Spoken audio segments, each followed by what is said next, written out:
Colleagues and guests, it gives me great pleasure to welcome you to the 2023 Fulbright Distinguished Lecture here at the University of Edinburgh. My name's Professor Sarah Prescott. I'm Vice Principal and Head of the College of Arts, Humanities and Social Sciences. It's wonderful to see you all here, and a special welcome also to those joining online. Before I start, I just want to say how much we value our relationship with the US-UK Fulbright Commission and admire its work in educational and cultural exchange over the last 75 years.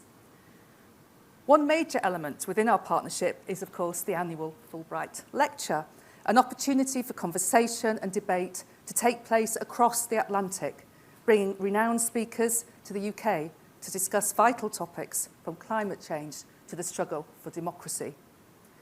Professor Earl Lewis, who is delivering today's lecture, is the Thomas C. Holt Distinguished University Professor of History, Afro-American and African Studies, and Public Policy at the University of Michigan.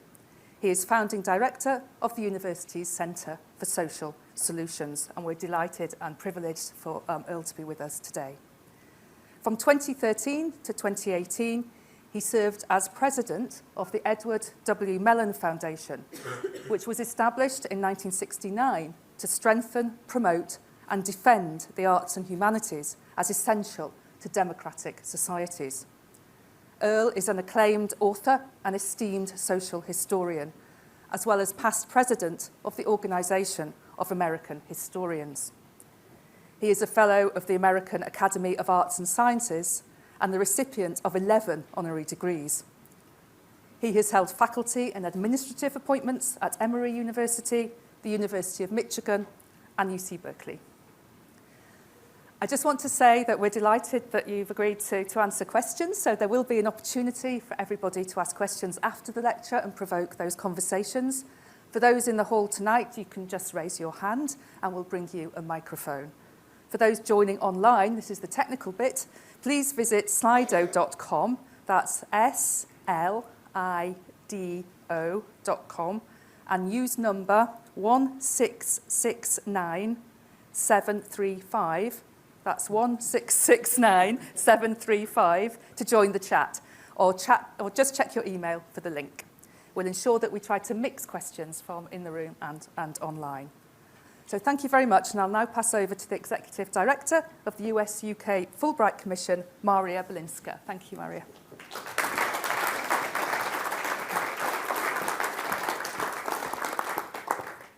Thank you so much, Sarah. And on behalf of everyone at the US-UK Fulbright Commission, I'd like to thank you and the University of Edinburgh for hosting us this evening and for your continuing support of 2 fellowships for American Fulbrighters, one for a postgraduate student and one for a professor at the Institute for Advanced Studies in the Humanities. We're very proud to be your partner and to be able to contribute to Edinburgh's vision of being a truly global university benefiting society as a whole. Professor Lewis's lecture is the 13th in our series of annual Fulbright Distinguished Lectures. This is an important event for the Commission and one that wouldn't be possible without the generous support of Pembroke College, Oxford, King's College, London, and the Lois Roth Foundation, as well as of the University of Edinburgh. Tonight's lecture, as Sarah referenced, is also part of our 75th anniversary celebrations. And there's much to celebrate, not least our 25,000 wonderful alumni, some of whom are sitting in this room tonight. But definitely now is not the moment to rest on our laurels. 75 years on from our founding at the end of a devastating world war, the world is again at a pivotal moment in history where social divisions, economic inequalities, and international tensions are affecting increasing numbers of people. The Fulbright mission to foster empathy through educational exchange and promote dialogue on the immense challenges we face as a planet is as urgent as ever. How we address racial injustice and underscore our shared humanity is one of those immense challenges, and it's one that our 13th Fulbright lecturer has put front and center during his distinguished career as historian, educator, and academic leader. The title of tonight's lecture is The Grace of Repair, and please join me in welcoming to the stage Professor Earl Lewis.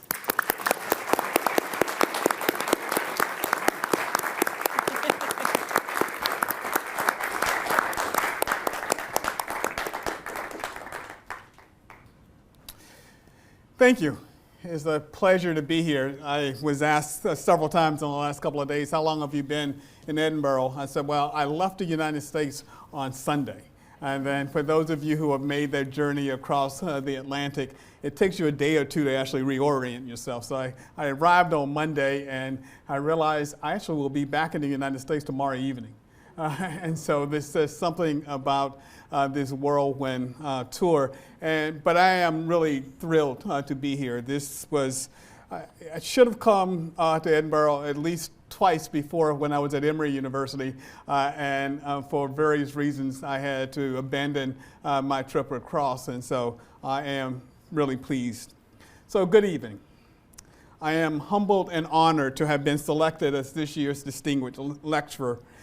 This is the 75th anniversary year of the Alliance and the program. Although my dear wife, Susan Whitlock, was not able to join me here, she is actually here in a way. Susan is a professional editor and worked to make this talk somewhat more understandable. And I am pleased to say that my brother Rudy and sister-in-law Rosalind were able to join me here. And so thank you for being part of this evening and this program. I want to especially thank Maria Balinska, head of the U.S.-UK Fulbright Commission, for the invitation to speak.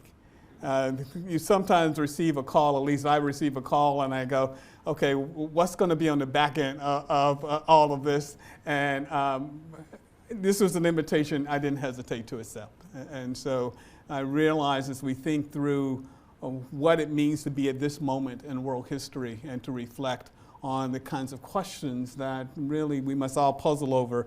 It's really a pleasure. And to the University of Edinburgh, thank you for the hospitality, Ben, Sarah, and others, and Leslie. It's been a great few days. Finally, I want to thank all of you in attendance this afternoon, those here in the room, those online. I look forward to the exchange. As many of you know, the Fulbright program, born in the aftermath of World War II, and signed into law by U.S. President Harry Truman on August 1st, 1946, hoped that the exchanges of teachers, students, professors, and researchers between the United States and participating countries would produce deeper understandings and mitigate the likelihood of future world wars. The U.S.-UK Fulbright Commission was established on September the 22nd, 1948. For 3/4 of a century, with over 25,000 alums, the U.S.-UK Commission has encouraged students and scholars to forge bilateral relationships intent on advancing knowledge, building empathy, and civic knowledge through such exchanges. When Maria invited me to speak earlier this year, I could not have anticipated the full range of events that would be crowding out most other headlines as I began to write. War between Russia and Ukraine was, of course, already underway. Political turmoil in the United States, post-Brexit realities for the UK, and uneasy reopening after COVID intrigued and confounded all of us. But I certainly didn't foresee an armed attack on unarmed civilians by Hamas, or the tragic and costly loss of life that followed for countless non-combatant Palestinians. Each day, as the suffering, hurt, and deaths mount, we bear witness to calls for repair. The suturing of wounds, the rebuilding of lives, the acknowledgement of harm, the offering of apologies, the assurance of never again. In a world marred by many chapters of harm, now is the time to seek the grace of repair. For several years now, I have been reflecting on both grace and repair or reparations. As I began to consider these ideas in the current context, I found myself turning to, of all places, YouTube, to look for moments of exceptional grace.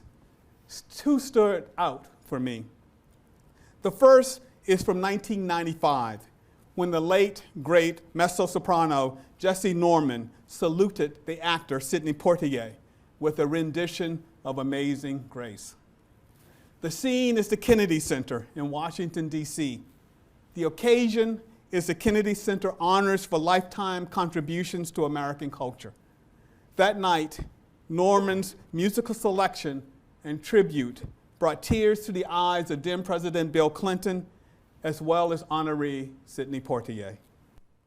In many ways, Norman's rendition seemed to bring forth the inner man who had made his way from the Bahamas to the screen and stage, defying probability and enthralling all with his gifts of grace, craft, and skill.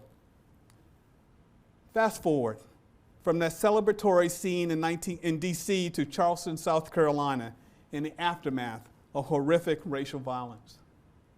2 decades separate the two moments. 2 decades in which Democrats and Republicans took turns occupying the White House. With the election and re-election of President Obama, some have begun to theorize that the United States had entered a post-racial period. Yet the stain of bigotry and racism had a permanent hold on the minds and souls of far more of my country's brothers and sisters than we often care to acknowledge. And the gruesomely calculated actions of Dylann Roof could not be explained away as an anomaly. Rather, they fit into a line that stretches from the earliest days of that republic through the murder of Emmett Till to those of George Floyd and Breonna Taylor. America's deadly dance with the demons of race, bigotry, and racism continues to erupt in churches, synagogues, temples, and mosques, as well as street corners, front yards, and bedrooms. Claiming he had been thinking about grace for more than a week after the massacre in Charleston, South Carolina, President Obama, while eulogizing the 9 slain Bible study attendees at Mother Bethel AME Church, offered his own rendition of Amazing Grace. Arguably not as on key as Norman's, its effects were nonetheless as palpable. Within seconds, congregants sprang to their feet and joined him in a collective moment of redemption and healing. In their song and body language, they seem to testify that love can conquer hate, that belief in the possibility of a bigotry-free world can override poignant moments of racial assault, and that dignity and grace can replace ugliness and violence. In the days and weeks ahead of us, no matter where you sit, what role you play, you will undoubtedly find yourself tapping into your reservoir of grace. Because the work of advancing knowledge, building empathy, and civic knowledge won't require only superior analytical skills or superb organizational abilities or keen communication tools. It will invariably demand of you the building or shoring up of a community of responsibility. It will require that you share ownership for forging change, that you evince a new commitment to patience, and that you show you care, really care, about the people around you, the world at large, and doing good as well as doing well. Let me expound on those elements in light of the need for both grace and repair. In Christian theology, grace is defined as an undeserved favor. Elsewhere, grace is viewed as an elegant movement or a benign attitude or a willingness to make concessions. Some understand grace to mean goodwill. Grace can also mean an ability to change and affect change for a greater good. Grace, in fact, can be viewed in large proclamations and small acts. Similarly, when we think of repair in the context of human relations, we find multiple definitions. Economist William Sandy Darity and cultural critic and scholar Kirsten Mullen define reparations as the interplay among acknowledgement, redress, and closure. Liberation Ventures, a social enterprise organization, offers a more delineated framework that entails acknowledgement, redress, reckoning, and accountability.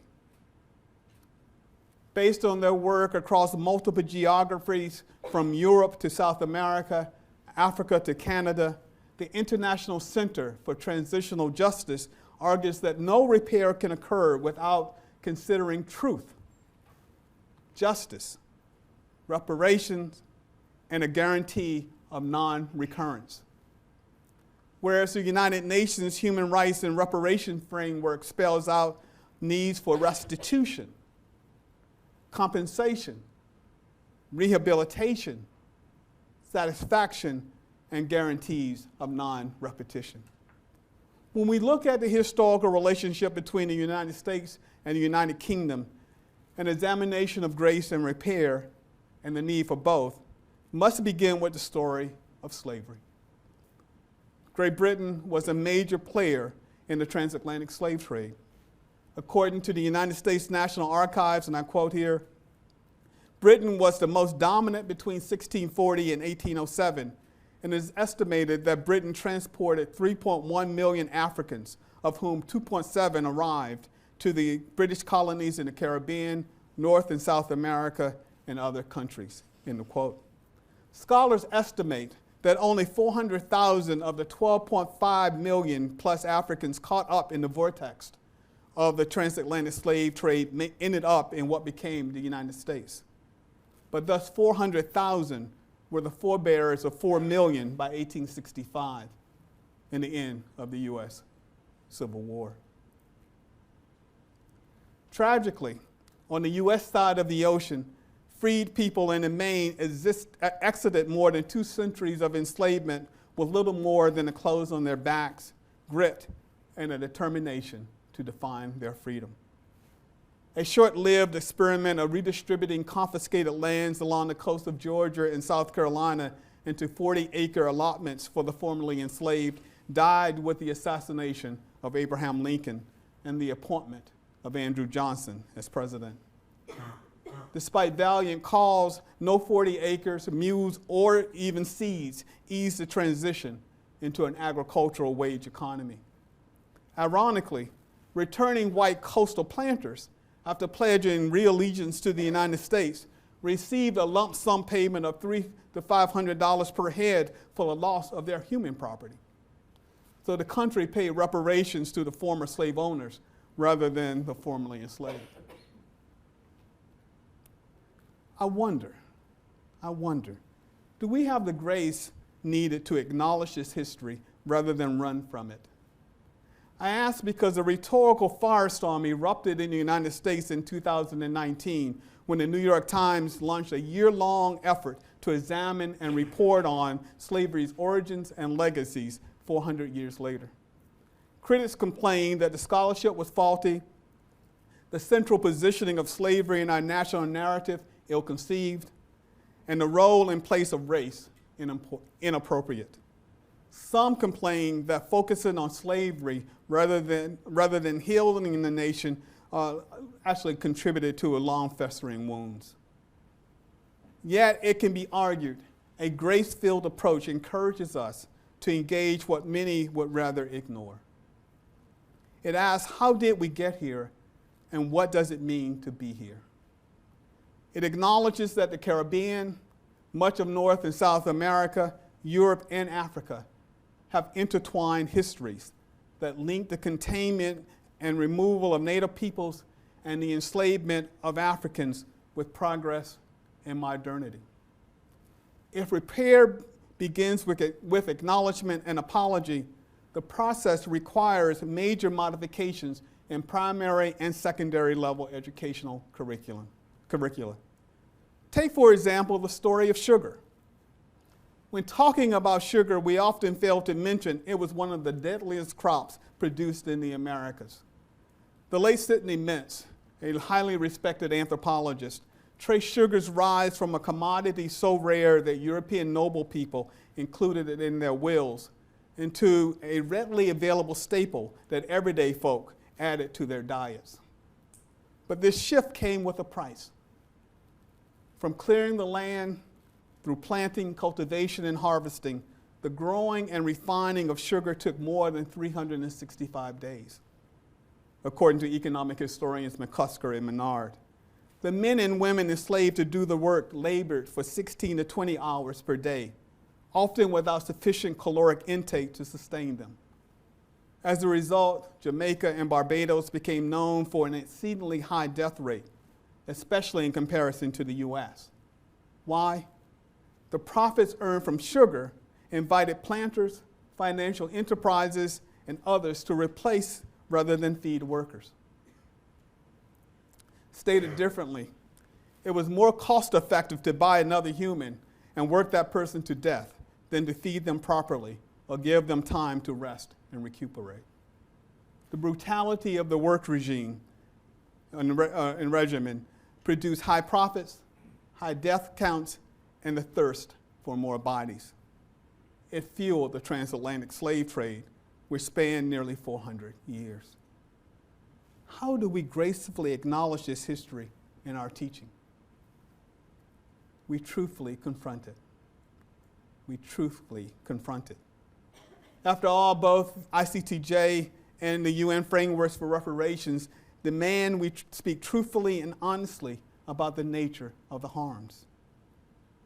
Another example, France will be required to explain more directly than it currently does, according to Carnegie Mellon University professor Fatou Dieng, why it received financial remittances from Haiti well into the 20th century. Think of it. Haiti paid reparations to France, its colonizer, rather than France paid reparations to Haiti. To confront this history will require a fundamental change in the French curriculum. Professor Neon concludes, one that centers race and France's role as a slave trading nation. In the United States, confronting our history truthfully means, among other things, we write into the curriculum that the first call for a form of financial reparations came soon after the formation of our country.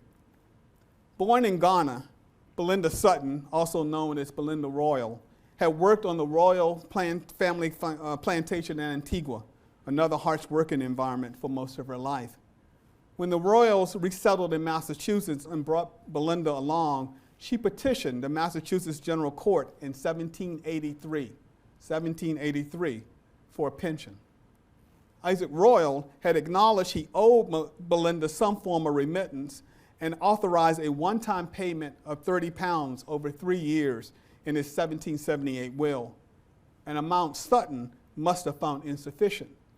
Thereafter, her petition sought an annual allowance from the royal estate for the unpaid service she had rendered on Antigua and in Massachusetts.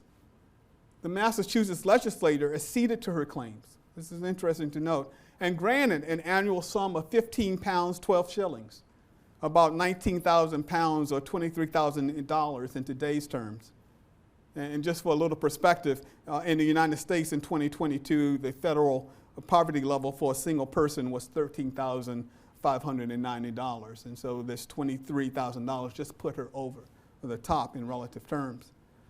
Of course, the estate did not fulfill its obligations, and Sutton was forced to petition the legislature several more times on behalf of herself and an invalid daughter. The last such petition came in 1793, a decade after the first. Between 1793 and 1799, Sutton died because by 1799, the royal estate approached the court to clear the title for Isaac Royal's heirs to inherit all remaining assets, since all known former servants had died. And so you get this sense of delay, which is a theme, at least in American history, that we can come back to during the Q&A period. The Sutton case reminds us that people of African descent sought some form of compensation for their unpaid labor, even in the earliest days of the new republic. It tells us an additional story about reparations as well. Individuals knew their worth and were willing to use the instruments of the state to get their due. A graceful approach would result in Belinda Sutton appearing in the pantheon of heroes and heroines who shaped the new nation. that in some ways when we talk about democracy in the new republic, if we're going to talk about Washington and Jefferson, there should be a little place there for Belinda Sutton and how she was trying to frame out what this new nation would be. Other African Americans use alternative channels to pursue proper and just repair. Ona Judge, a contemporary of Sutton, once owned by George and Martha Washington, stole herself to freedom. Running away was a prelude to repair because most slaveholders had little interest in freedom for the men, women, and children they held in bondage. In fact, after the War of Independence and the expansion of slavery southward and westward in the first 2 decades of the 19th century, grace and repair escaped the vast majority of those that were enslaved. The Washingtons, for example, viewed Judge's actions as theft of their property, and they pursued her for many years. Ona Judge was never recaptured. She stayed free. Yet despite many struggles, she was, and in fact, she never returned to enslavement, her life was not easy. Whether we highlight the Sutton story or the Judge example, we are forced to confront the historical truth, so often unaccountably hidden, that men, women, and children sought freedom. They may have been, as historian Joe Trotter asserts in Workers on Arrival, a critical component of the labor force as enslaved people. They nevertheless understood the value of their labor and wanted just compensation for that labor, whether during the period of enslavement or afterwards. Ultimately, the United States could not construct a quote-unquote perfect union that reconciled the enslavement of some by others. Even attempts to define slavery as not just a necessary evil, the theme until the antebellum period around 1820, but rather a positive good, the emphasis from the 1820s through the 1860s. Even doing this, they all failed to eliminate the contradiction that tried to reconcile slavery and freedom. Slavery, which had been abolished in all northern U.S. states by the 1830s, was decried as anathema to a country that prided itself on democratic beliefs and values. Yet we know this is only part of the picture. While most and much of Southern wealth was tied to human property, Northern banks, merchants, and traders also supported the political economy of slavery through the monies, goods, and merchandise they put in circulation. And most notably, Northern textile plants depended on the cotton produced on Southern plantations. A symbiosis seemingly negated the rhetorical gestures until the Confederacy was birthed, when Southerners seceded from the Union rather than give up their right to own others. That birth forced battle lines to be drawn and brought on war. At its conclusion, the practice of slavery ended, but the subordination of the formerly enslaved did not. Slavery, of course, did end, but its legacy lingers. England and the United Kingdom abandoned the slave trade in 1807 by Act of Parliament, and the United States did so in 1808, but not slavery until after the Civil War in 1865. Yet the stain of racism and the belief in race have permeated all sectors of society on both sides of the Atlantic, well into the present century. Today, we know with the unraveling of the human genome that all humans share 99.9% of the same DNA.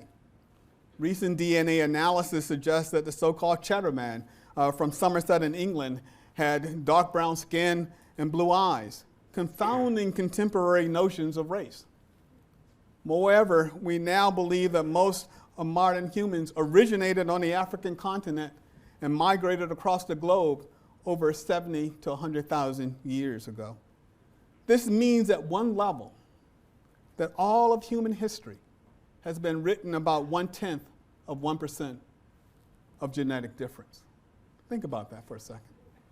All of human history has been written about, it's about that 1/10 of 1% of genetic difference. The grace of repair might start with telling our shared human origin story and probing how and why divergent stories have been crafted and told over the millennia. It might note that slavery in the United States was followed by almost 100 years of discrimination marked by segregation for African-descended peoples and a reservation system for Native Americans. And that at the very time the government elected to forego land allotments and supplies for African Americans and forced the removal of Native peoples, restricting them to land preserves, it offered Native, white, and European settlers land for free in the Midwest and West if they would homestead. Nearly 270 million acres, or 10% of the total land mass of the United States, ended up in private hands as a result. The almost exclusively white homesteaders received 160-acre plots. According to one estimate, the 1862 Homestead Act led to a 124-year-long program and a nearly $10 trillion wealth transfer. At a certain level, a grace-inflected approach to reparations requires that we imagine something can be done. It cannot fall prey to the belief that the federal government alone can handle a bill as large as some estimate. Indeed, it must recognize the work of organizations like Liberation Ventures, the African American Redress Network, the Equal Justice Institute, and the National African American Reparations Commission. The African American Redress Network alone has documented nearly 460 community-based attempts by local communities to achieve some kind of redress for previous harms. Cities and towns as varied as Evanston, Illinois, Detroit, Michigan, Asheville, North Carolina, Providence, Rhode Island, and San Francisco, California, have developed plans or established committees to explore reparative policies and actions. To date, California is the only state to have undertaken action, but the movement is growing across the U.S. A grace-filled approach also recognizes that not all repair is monetary. Symbolic gestures and acts can be important forms of repair. The ability to name oneself is such an act. In the context of the colonial project that carved Africa up after the Berlin Conference in 1885, it matters that we now have Burkina Faso instead of French Upper Volta, or Namibia rather than Germany's Southwest Africa, or Zambia rather than Britain's Northern Rhodesia. Native Alaskan William Willie Hensley tells a related and very important story in his memoir, 50 Miles from Tomorrow. Hensley recounts the myriad ways first the Russians and then the Americans stripped Native Alaskans of their lands, names, culture, and language. He details the way Christian missionaries served as the foot soldiers of colonialism. Compulsory boarding and missionary schools led to an estrangement from social and cultural practices, thousands of years in the making, he notes. Names were anglicized, native language was forbidden, and rites of passages were eliminated. Hensley was an architect of the deal that netted Alaska natives what most in the lower 48 states would label reparations. When Alaska joined as the 49th state of the United States, Native Alaskans received 44 million acres of land. And this is significant because in the lower 48, all the native nations received no more than 50 million acres of land. But they also received nearly $1 billion to establish 8 corporations. Yet Hensley yearns for a sense of self that land and money cannot offer. And he writes, and I quote, "I often wonder what might have happened in our world had we been more aware of the catastrophes faced by our few fellow indigenous peoples, beginning in Jamestown 400 years ago.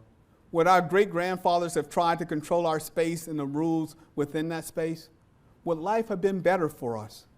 Could we have forestalled the negative effects of disease, alcohol, starvation, and people with superiority complexes?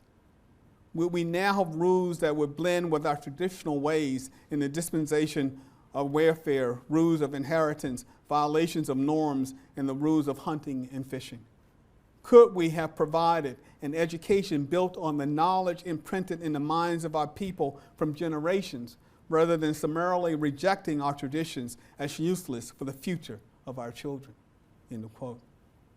The grace of repair must allow Willie Hensley and scores of other indigenous people to be projected into the future and not just captured as creatures of a past or away.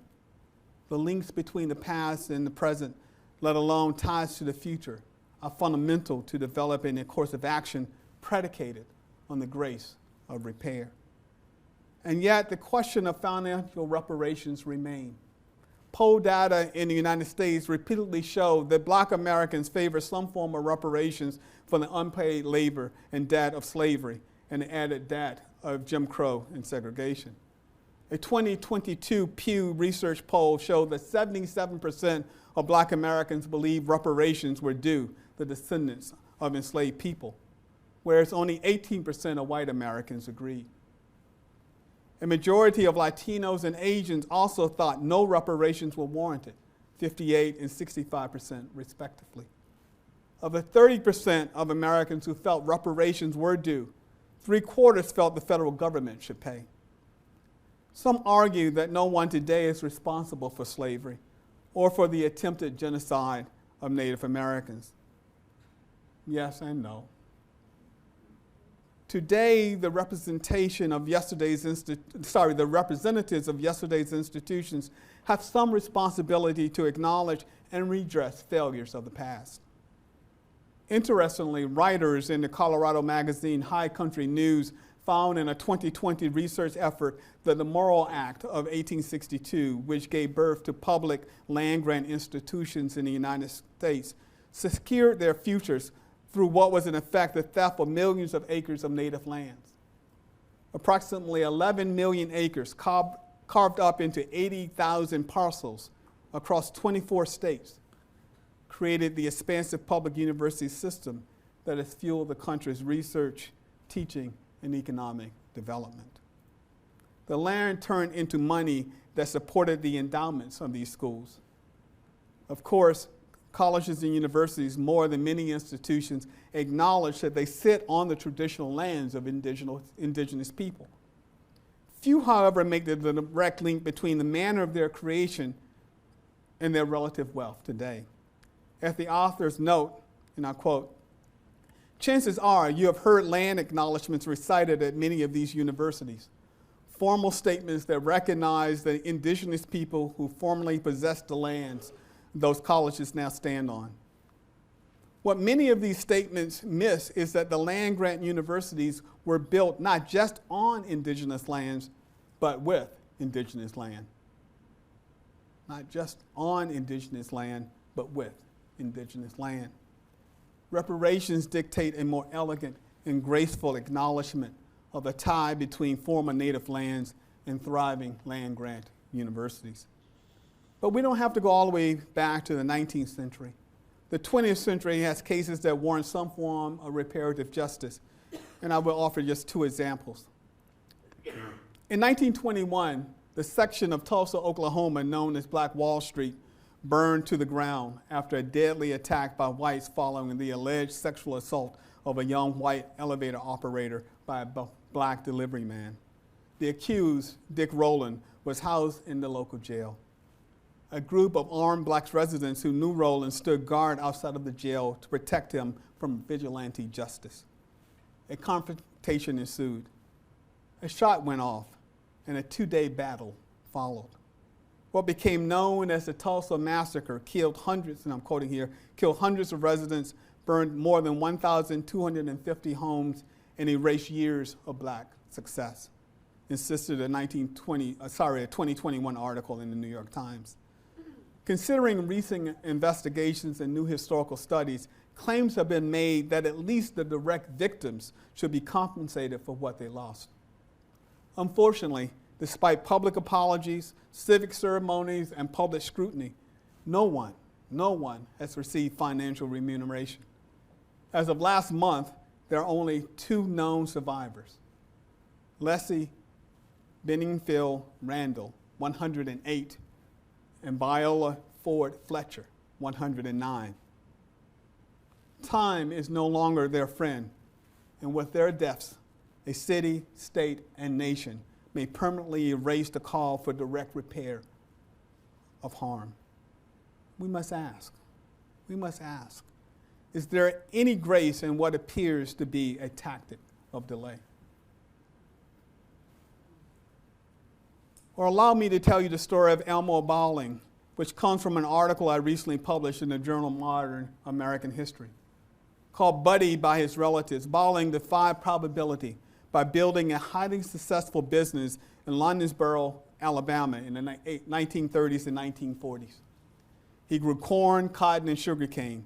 More impressively, he owned a general store, a gas station, a fleet of trucks, and a catering business, which enabled him to employ at least 40 other black residents.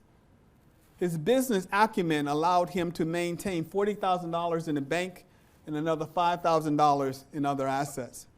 A remarkable sum for any man, and a truly remarkable sum for a black man in the American South during the Jim Crow era.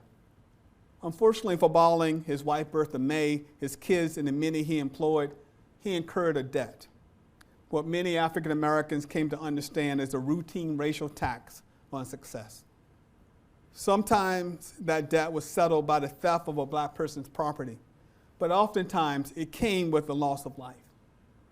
On December the 4th, 1947, yards away from his businesses, Bowling was ambushed by a gang of white men who shot him 7 times. 6 times with a pistol, and the 7th with a shotgun to the back. The fact that the assailants took no precaution to hide their identity underscored the ubiquitous nature of such practices. In a recent recounting of the incident, the New York Times observed that the penalty for success did not end with his murder. Quote, when Bowling was killed, his family estimates he had about $500,000 in today's dollars, but within months, all of this was gone. White creditors and people posing as creditors took money the family got from the sale of their trucks and cattle. They even staked claims on what was left of the family savings. Almost overnight, the Bowlings went from prosperity to poverty. Eventually, Bowling's family fled north, but they never recovered financially. Elmo Bowling's descendants never received reparations of any kind. Only one of his 7 children managed a college degree after fleeing Alabama, and only 6 of his 25 grandchildren managed the same. Instead, 2 generations experienced unemployment and underemployment. They still seek the grace of repair.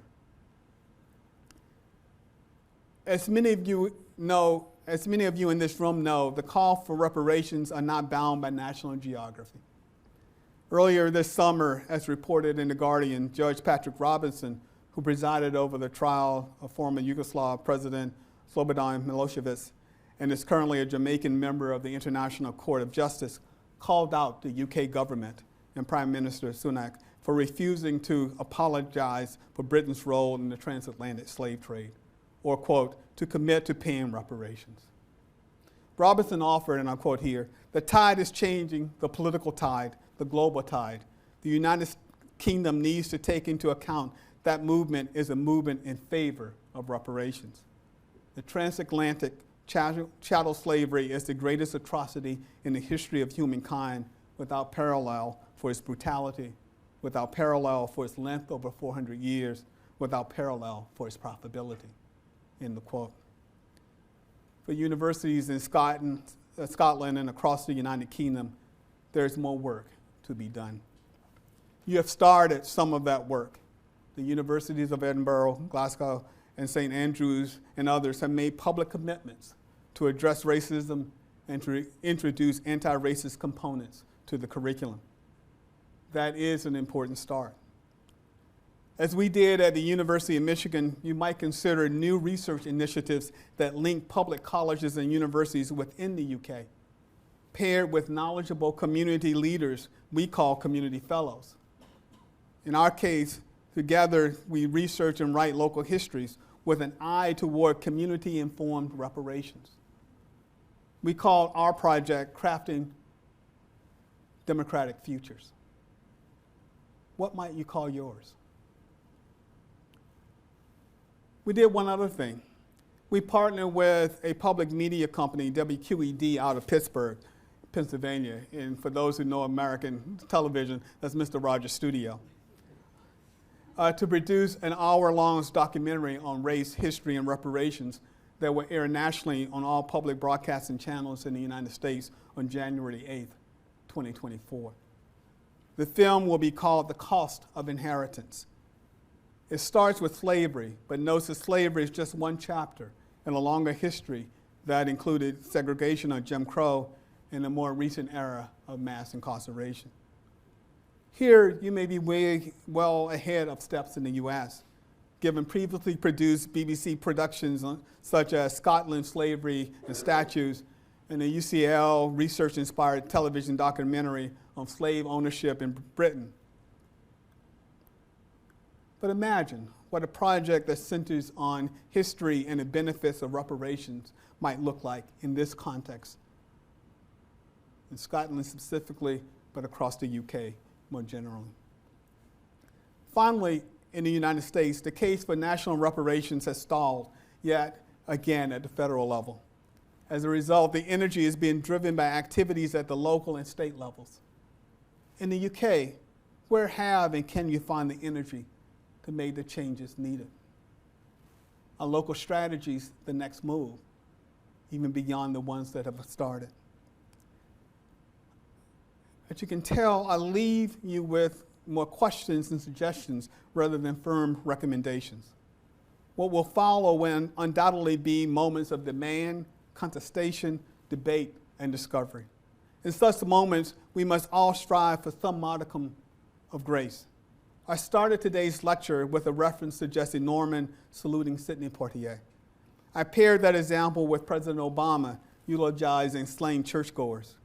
Over the course of the last 30 or so minutes, you have listened to many other examples when grace and repair are called for. As you leave today, just remember, whether celebratory or eulogy, alone or in a crowd, you all have a role in building, repairing, and sustaining a grace-filled community. It is why, in good times and bad, many of us find ourselves turning to that old standby, Amazing Grace, written in 1772 by the poet and clergyman John Newton. Newton made several career shifts in life. Before joining the church, he spent time at sea. Eventually, he made a living ferrying human cargo from the shores of Africa to the ports of the Americas. He ultimately abandoned that world to join the Anglican Church, and in 1779, Newton published the words that have gained meaning and weight with each successive generation. So I leave you today with those words. Born of a different era, challenged by a different code of ethics, framed by a world of cruel encounter and confrontation. Amazing grace, how sweet the sound that saved a wretch like me. I once was lost, but now am found. Was blind, but now I see. See your way to building communities that are responsible, forward-looking, experimental, inclusive, where all learn and teach. In a world of conflict and contestation, become architects of grace-filled communities. Foremost, become students of the cause for reparation.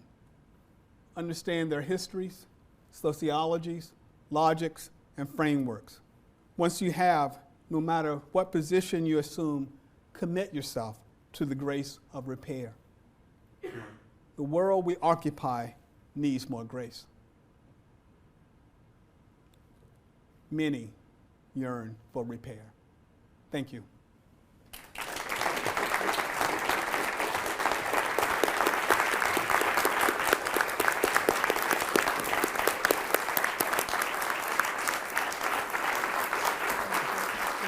Very much.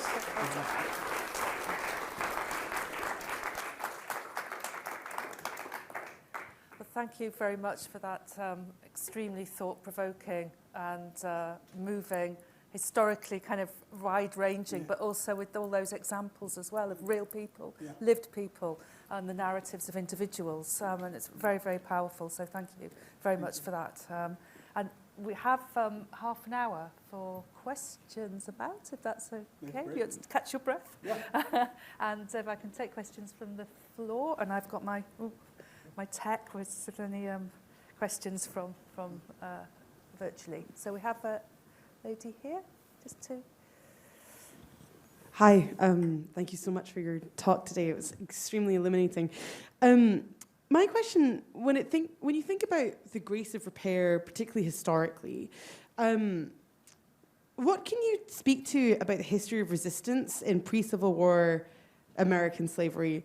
Because I know in certain Caribbean contexts, for example, there's lots of evidence of enslaved people rising up against the oppressors to various levels of success. But I think when we think forward-looking about repair, I think it's really important to remember that history as well. So I'm curious if you have any tactical examples in that vein. Yeah, thank you for that question. And so in some ways, actually, was, without saying it, trying to give two examples of resistance in a certain kind of way. So I would argue that the Belinda Sutton example is a story about resistance. Isaac Royal thought he knew what she was worth, and so he put it in his will. And she looked at it and said, "I'm worth more than that."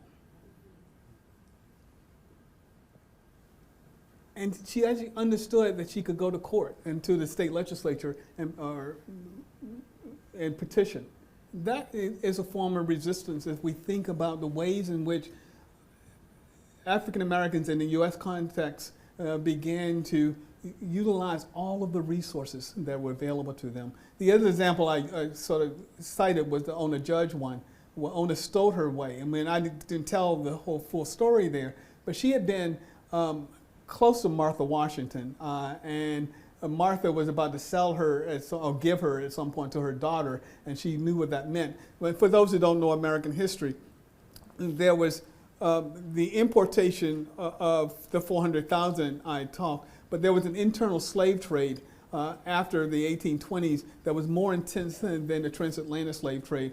Over 1.5 million African Americans were sold from the upper South to the lower South to support the expansion of cotton. And so for Ona and others coming to life and adulthood after the Revolutionary, when in the U.S. we would call it a Revolutionary War, they understood that revolution had more than one set of blind spots. And so she stowed herself from Philadelphia, where she was at that point. That's where the White House was in Philadelphia before it was in Washington, D.C. So she stowed herself from Philadelphia up to New York and then further up the coast. Those are two examples. So, but there were others. I mean, where people learned to read is form where they sabotaged equipment and did other things to delay productivity, and where they created secret societies and fraternal orders, and where they actually bankrolled some aspects of the Underground Railroad. And we can talk later. There's some texts that actually document this, but there are myriad ways in which folks engaged in what I would think of, including, as some of you may know, the maroon colonies that you think of in the Jamaican and other contexts. I'm a native Virginian. In Virginia, there's something called the Dismal Swamp, which is literally the swampland between Virginia and North Carolina. They have maroon colonies in the Dismal Swamp. And there are African peoples who were living there for decades because of the way the marsh and all is located. Folks knew if they went in, they didn't always come out, so they actually didn't go looking for people after a while. So anyway, a few examples. Where the microphone is. So one on this side and then on the other side. Thanks. First of all, thank you so much for that really insightful and inspiring presentation this evening. You referenced some of the work that Scottish universities are doing in this space, and I'm from the University of Glasgow. I managed to sneak into the University of Edinburgh this evening because I also have the real privilege of being the Scottish Commissioner for the US-UK Fulbright Commission. At the University of Glasgow, we do have a programme of reparations, so we have made some commitments in that space. We're working with the University of the West Indies, and we have a joint centre for slavery studies, and we've also now launched a joint master's in reparative justice. That's in addition to financial reparation that we're making, and also work that we're doing on anti-racism within the university community as well. I just wondered if you could maybe say a little bit more about what you see as best practice in this arena at secondary or tertiary level of education, what the role of universities are in helping to educate, inform, influence the communities that we serve, and whether there are any further recommendations that you can make to us of work that we ought to be doing within our communities. Thank you. Thank you. Thank you for that question.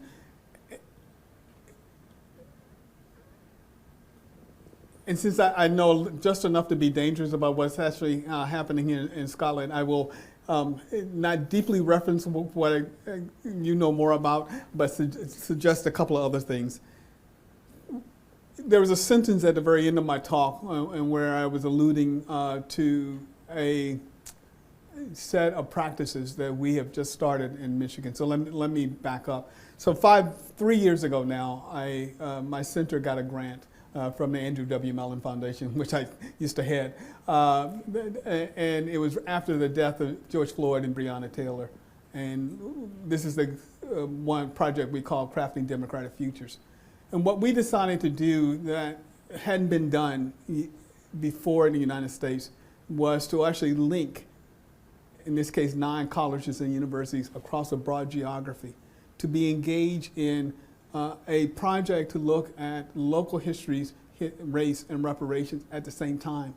Not saying they had to do it exactly the same way, but with a sort of structured architecture where we would, my center was, and my staff, we were the central administrative home for it all. And so on a monthly basis, we met with each of the other 8 project sites.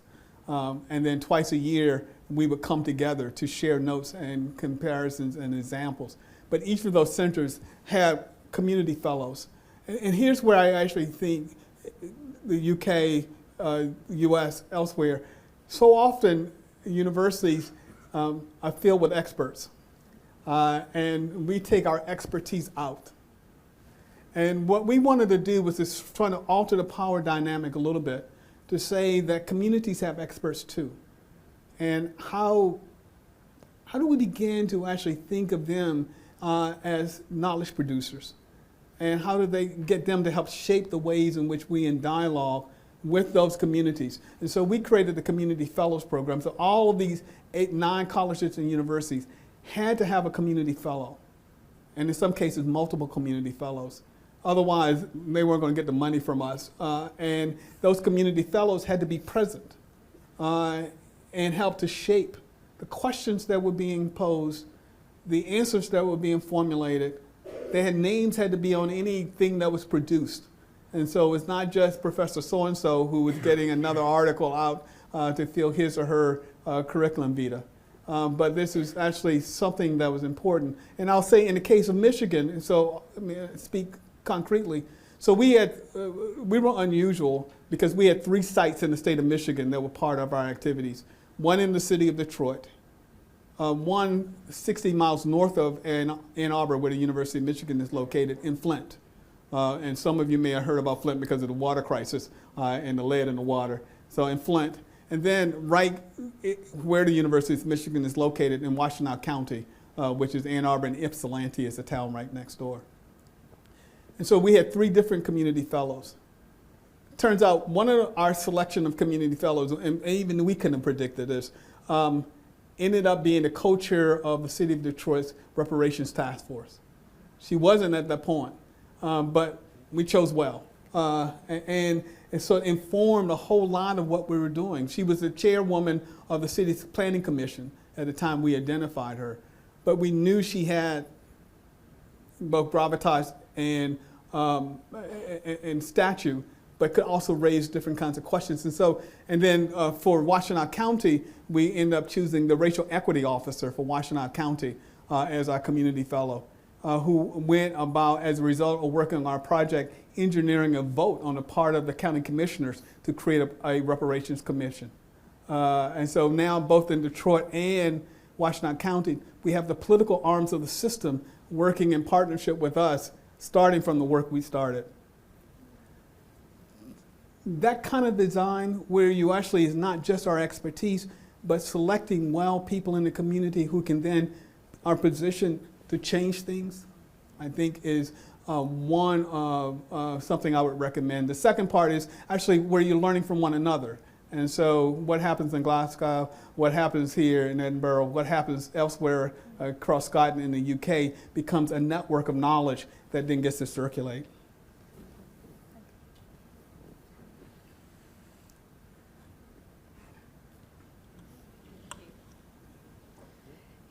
Hello. Thank you so much for your talk and your presence here. It's really meaningful to have Black scholars discussing these important issues. So I just wanted to acknowledge that and say thank you. My question is around the legal grounds of reparations. Yeah. You gave a few examples of how we can address that economically or legally, but at the same time that we have that and we have to work with that, this is the world we have right now, how can we work with that, considering that the society, all these legal bodies or all the institutions that are talking about reparations are not designed for reparations, are not designed for our bodies to be here and living healthily, right? So my question is, how can we think about reparations as we develop these programs and the people who are developing these programs in these institutions? How can we think about reparations beyond the legality of things? So how we bond to each other, how we create spaces that are safe and healthy. Yeah. And maybe a question for you in terms of the center that is talking about the future. Because if we think about the history of slavery and how we've been hurting each other for this amount of time in relation to the history of Earth, and this is the balm of my heart, this is a very small and short part of the history. We don't know what is going to happen next. So what is the future? Can we disrupt the coloniality as it is? Can we dare to think that any otherwise is possible? So this is a question for how can we design a different future? Yeah. So these are two questions. Maybe I'm sorry for being it's too long, but yeah, they're connected. Thank you. Thank you. Those are questions, and so let me see if I can give you a shorter answer than I'm inclined to, because those are two very complex questions. Let me start by tying the two by saying, if we're talking about the future and we're trying to figure out the kinds of ways that we go beyond just the legalities of reparations, you start any project with a certain level of humility because you realize that how we have come into these spaces and come to know one another, and the power dynamics and the geopolitical dynamics all means that we will get things wrong as often as we get them right. And so I used to always say to myself and to my students, think carefully about the timeline of the project you're going to start. And so if you are an institution builder and you're trying to change an institution, is this a 10-year project? Is this a 15-year project? Or is this a 20-year project? Because if you confuse a 20-year project with a 1-year project, that is, it's 20 years and you think you're going to get it done in 1 year, you're going to be so frustrated by the end of it all that you're going to give up and you're going to be mad and you're going to be angry, and it's going to actually sit in your body in certain kind of ways. And so I spent the better part of 40 years trying to make sure I understood the timeline of any project that I'm going to start before I take it on.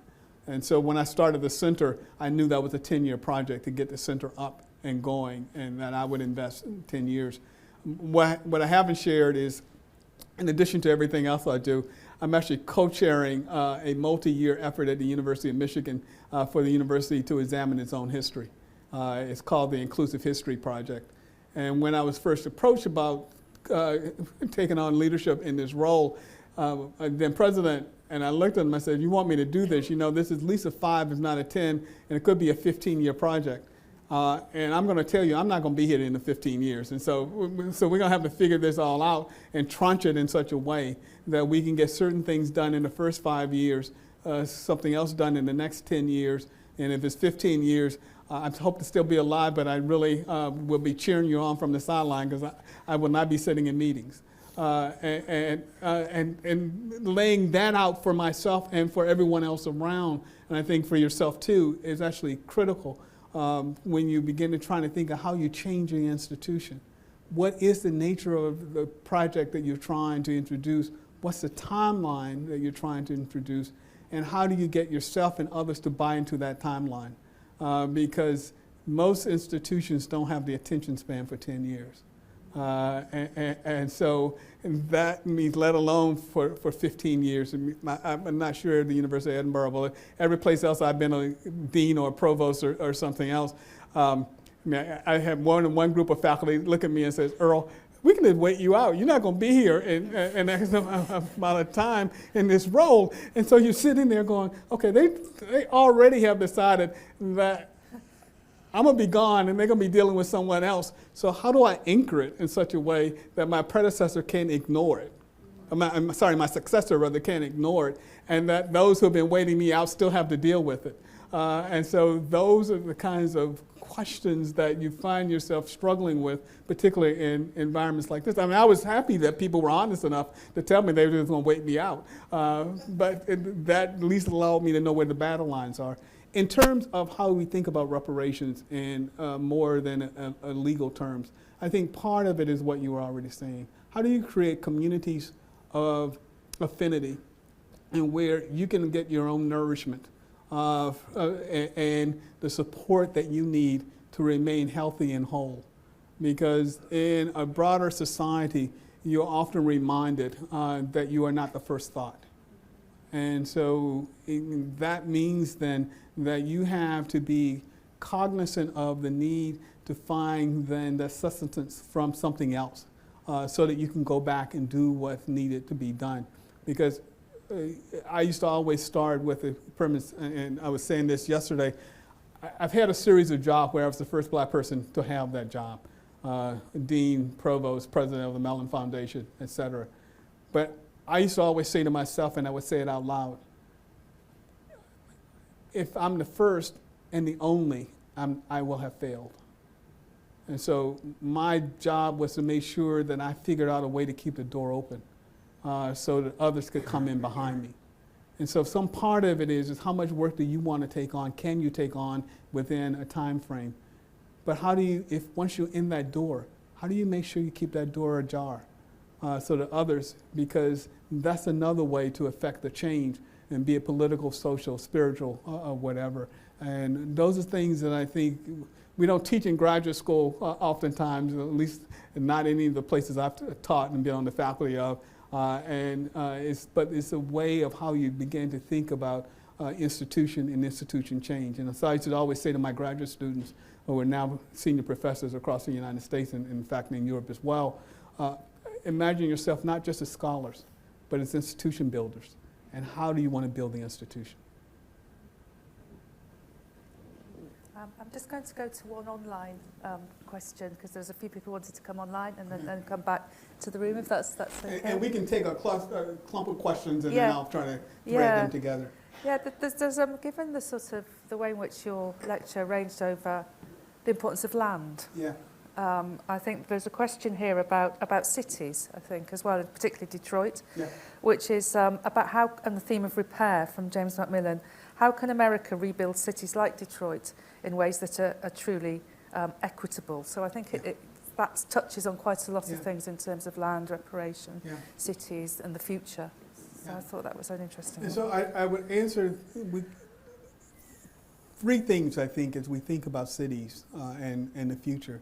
One, that we spend some time looking at what we've done to cities over the last 50 to 100 years. And so if I go back to Detroit, there was a classic black neighborhood, Black Bottoms in Paradise Valley.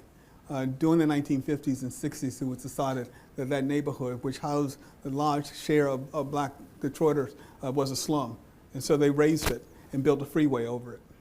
Now they want to take the freeway down And the question is, who gets the land? And what happens to that land once they remove the freeway?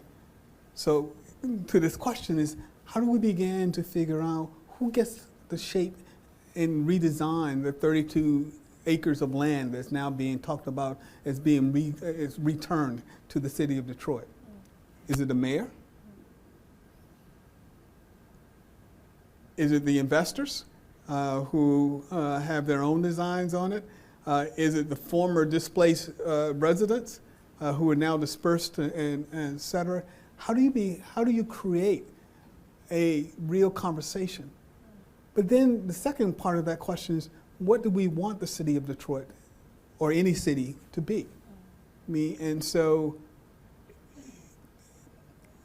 most American cities at the very least, and this is a little different in the UK and Europe, were designed for cars.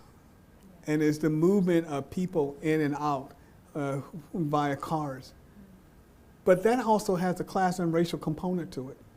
And so in the city of Detroit, at one point had the highest car insurance rate in the country because of the assumptions about what was going to happen to your car in Detroit. So that meant that even people who could afford cars couldn't afford the insurance. And so that becomes its own barrier, and it's a hidden tax that we don't talk about. So how do we begin to redesign the cities in such a way that it would make it possible for people to move, to get to the jobs they need to get to do the other kinds of things? And then I think the third thing as we think about the cities in the future is, what's the relationship between the cities and their suburbs? American freeways were mostly designed to take people from downtown to work back to the suburbs in the evening. That was a design. They also were designed, they were actually created as part of the post-World War II defense strategy.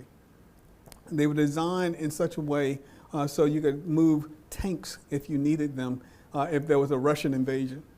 And so if you look at the ways in which this is designed, and so if you think of those two premises, people to the suburbs into the core city, and military strategy. We're now in 2023, heading into 2024. Is that the way we want to organize our cities? And then you add on climate change, and we have a whole set of new kinds of questions. I mean, this is a very important question. Yeah, thank you very much. Deborah? Yes, I think the microphone's coming, Deborah. It's coming. Yeah. Professor Lewis, thank you Right.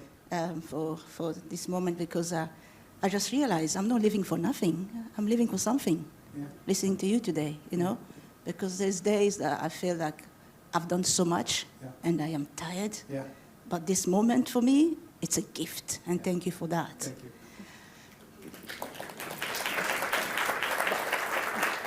We know that the grace of repair is the least of worries of those in the top university in the world. The grace of repair has no investment. The grace of repair has no interest for those who have the power to decide how the roads go.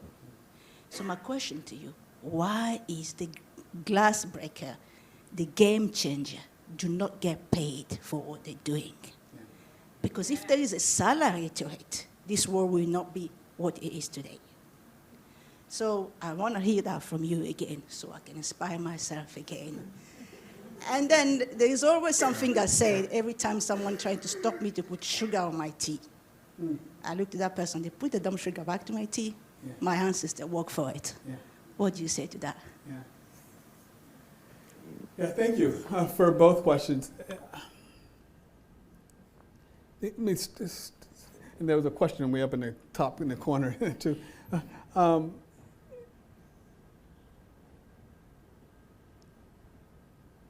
When we organize all our complex organizations and all, we sometimes like to believe that it's flat, but no, it's hierarchical. And you realize that as you work in these organizations that some people actually understand the stairways to the hierarchy better than others. And in fact, they may have even received a special key to go in. And I was asked earlier today, as we were talking in a conversation about, my name has Distinguished University Professor on it, and I have been a dean, a provost, and a foundation president. I know I entered the university and walked through the university, not like I did even when I first came to the University of Michigan in 1989. That I now, and was known, and if president of the University of Michigan was sitting in this room, he would say it, Santa Ono, we have a special relationship because he used to work for me. And so he was my deputy when I was provost at Emory. And so that means then that I'm cognizant of the fact that he has me on speed dial, I have him on speed dial. We can talk to one another offline without having to go through secretaries and gatekeepers and other people if need be. Sometimes I'm good and I go that way. Other times I just send a text and have a quick conversation. It's trying to figure out, I think, in a system where there is both symbolic capital and real capital, how and in what times you actually trade one or both. And there are days when I realize it's not about the money, but it is about the symbolic capital that I'm willing to exchange in the system to get what I think needs to be done. And so that piece of trying to figure out where you have your capital and how, because what I came to learn, and this was at Emory, and there were a couple of folks in the audience who've been on staff at Emory. What I came to learn, I started a project when I was provost, and I can remember getting at least one of my deans upset with me on this project because I wanted to study class dynamics at Emory University. And so I charged the head of human resources and others to begin to look at things we had never looked at before. So I actually wanted to know who got jobs in certain categories.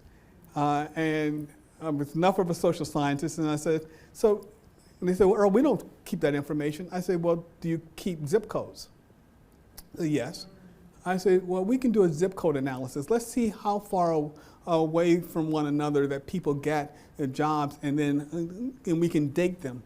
And what we found is that in some of our trades, it won't be surprising, that brothers and cousins were hiring brothers and cousins.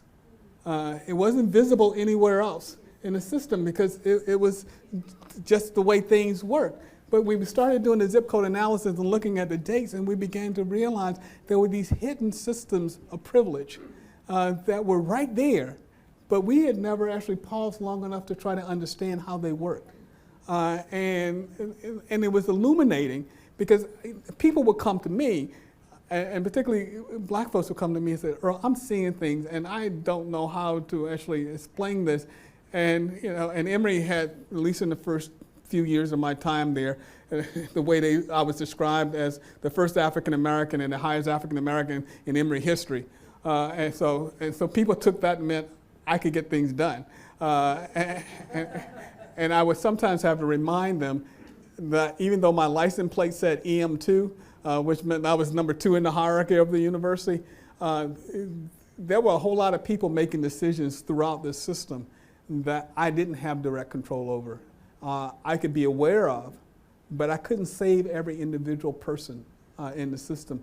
And that's the other part when you come to reconcile the fact that even though you're in a position of authority, even in a hierarchical structure, you can't save everyone in the system sometimes, even if you would like to, and even if you know it's wrong. And so the combination there of looking at symbolic capital, real capital, understanding what you can do, understanding the limits of what you can do, and then trying to do as much as you can for as long as you can while you have the position of authority. And then hopefully being able to change certain things is what I would advise and think through. two more questions, I think, and then I think we've worked you hard enough. There's one at the front there and one here. Thanks. That's very kind, thank you. This poor gentleman way over in the corner has been trying to get our attention. I kept looking over there, I didn't see you. Go ahead. Thank you, Professor Lewis. Thank you for your challenging lecture. This relates to the previous question, but slightly nuanced, so it's a follow-on. You said not all grace-filled approaches are monetary. I'm paraphrasing you, so forgive me. The ability to name oneself is one such approach. What would be your singular message on persistence and resilience for when no one wants to hear the name that you've given yourself? And I'm thinking also of the Australian Indigenous Voice referendum of 2023 as one example, but it's that persistence and resilience aspect, please. Thank you. Yeah, that's a beautiful and powerful question. The answer probably has to do, it starts this way. Is it no one wants to hear, or people outside of your community doesn't want to hear the names? And so part of what I used to say to folks, find someone in close and share your name. Because if you have someone in close who can hear your name, then it's never lost. And so, and what you hope is that in sharing it in that one instance, you can go from an individual to a collection of individuals where you get to share that name. Because the legal documents may say something and call you something else. Your neighbor down the street may call you something else. But your brother, your sister, your cousin, your child, your partner, they actually may know you differently. They may have always known you differently. Ask them to repeat that name back to you. And if no one else is there to repeat that name, you say that name, put it on a microphone, tape that name, and play it. In today's world, you can put your AirPods in, and you can actually chant your own name, and you can hear it back and forth, because in some ways it's that sense of self that can buoy you against all the other things that you face. Because at that moment, as you listen to your name over your earbuds, AirPods, you're reminded, I do exist. I get to name myself. And that's powerful, because that's a single act, and a singular act that no one can take away from you. And what I will say, concluding on that point, is also an act of empowerment. And what we desire in the work of repair is these moments of empowerment where people get to say, I can call my name.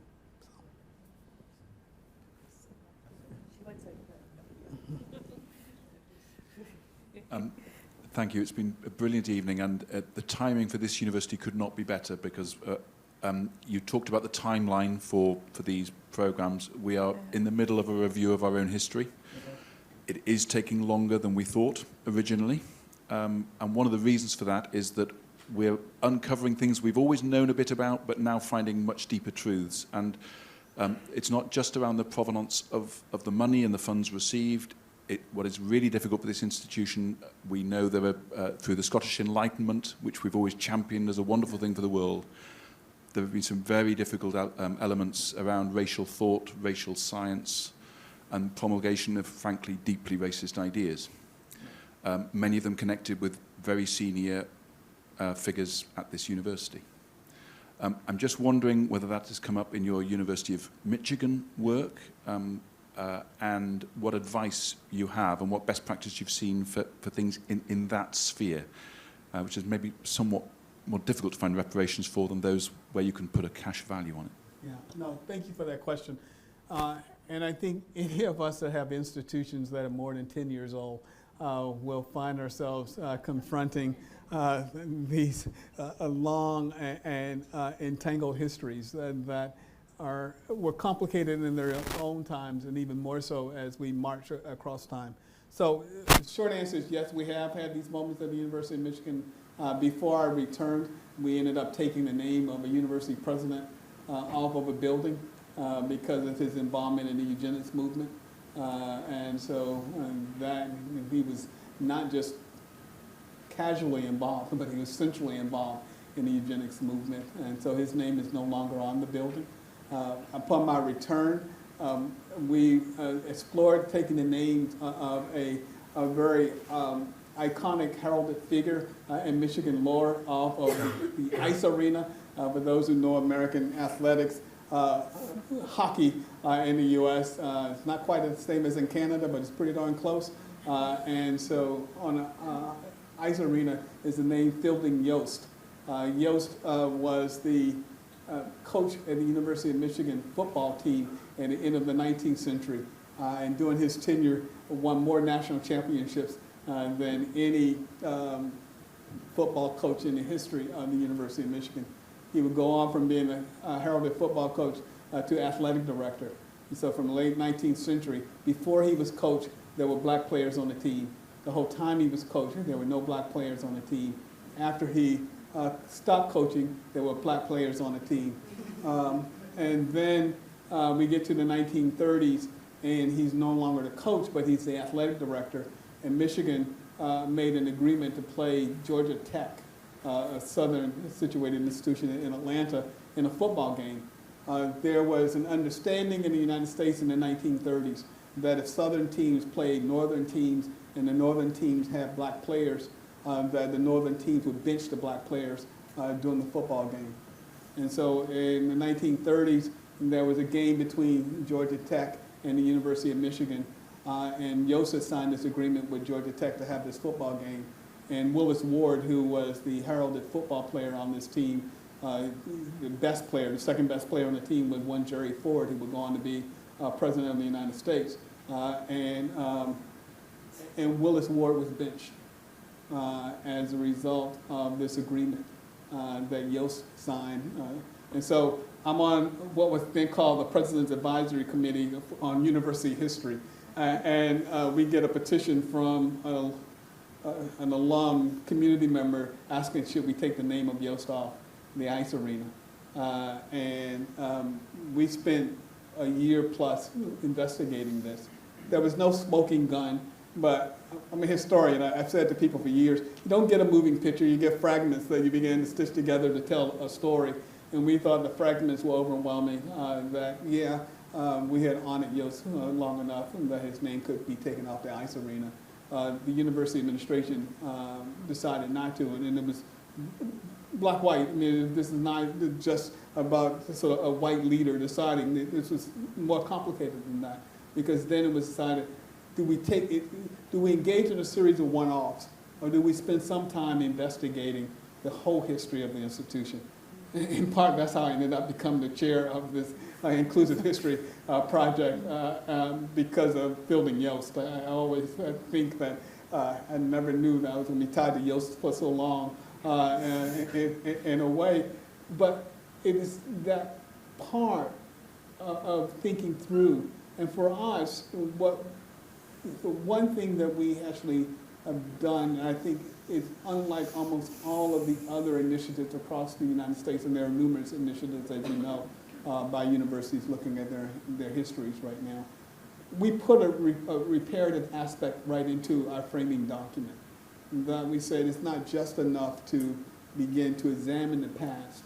The question becomes, once we've examined the past, what reparative acts do we need to actually take to make sure that we acknowledge, that we reckon, that we redress, and we ensure this never happens again. And I have said on public record, and that if at the end of our period that nothing has changed, large or small, I will go out of the university and say that we failed ourselves and we failed everyone else. I said, so you don't want me to go out and say that we're a failure. And so I'm going to work really hard as my colleagues to make sure that we don't fail here. And there's small ways. And so going back to the symbolic ways, I mean, the small ways, I said, I would hope that in 5 years that the young people who give the tour guides for prospective students aren't telling this university story in the same way they're telling it in 2022 or 2023. Because if they're telling the same story 5 years later, we fail. That if the signage around campus is the same in 5 years as it is now, we have failed. And these are small things. If the pictures on the wall in all of the buildings are the same in 5 years as they are now, we've failed. I mean, and so there are the small pieces, but then there are larger pieces. And so in the state of Michigan, when the university was created in 1817, and thereabouts, we signed a treaty with Native peoples across the state saying that we would educate Native students forever for free. We haven't made good on that pledge. And so if in 5 years we haven't made better progress on that pledge, we will have failed.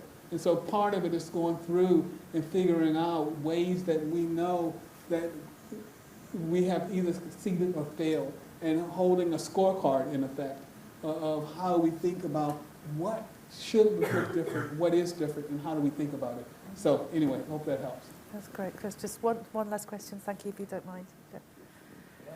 Can you hear me? Yes. Well, Professor Lewis, thank you very much for coming all the distance and giving us a wonderful lecture. Just a very short question, short answer will do. Okay.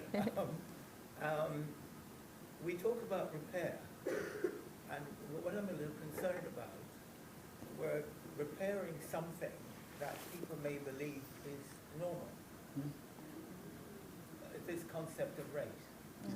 And therefore, a race is an academic invention. Immanuel Kant and his gang invented it. So therefore, what are academic institutions? What must they do worldwide, not just Michigan or Edinburgh, to actually repair this myth called race? An academic institution must, in fact, produce publication, curriculum change, etc., in order to repair that myth, or race may end up being normal, and we're trying to make adjustments to accommodate it. Thank you for your question. And my short answer was implicit in something I said tonight, and so many just draw on it, which is to say, I tell people all the time that what we have lost is our ability to deal with our shared origin story. So my point about the DNA analysis actually is important. I start there. I mean, I start every lecture I give with undergraduates and graduate students, every commencement address I give, I remind them that we've created a whole set of myths and stories, but we have this shared origin story. So how do we begin to actually recenter that shared origin story is one way to make sure that universities do their job in making that we don't valorize this creation we call race. Thank you to everybody for your questions online and in the room, and thank you, of course, for your wonderful and full answers. Thank you.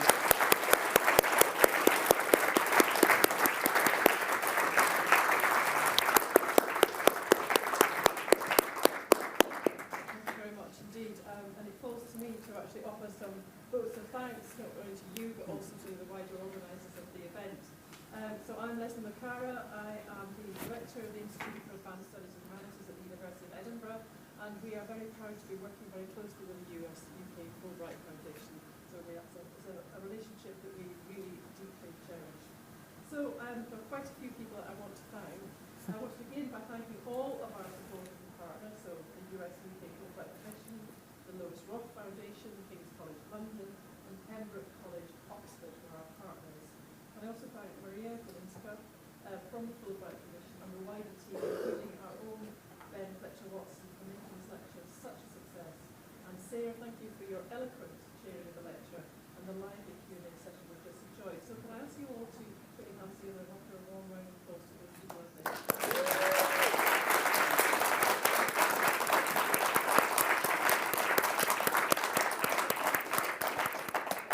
Absolutely not. I want to offer a very warm vote of thanks to you, Professor Lewis, for your inspiring and actually very moving lecture. It really was fully in the spirit of the Fulbright vision, building empathy and civic knowledge and helping to create a world in which there are no obstacles to learning and understanding. And I think that's something times of terrible global conflict, your lecture reminds us of our common humanity. It reminds us of the way in which we, all of us here, and universities too, as institutions, we all bear a collective responsibility to make the case for peace, for justice, for love, and for greater understanding. And I just want to end by invoking again, some of the words from the hymn which underscore this lecture. It's actually my grandfather's favourite hymn.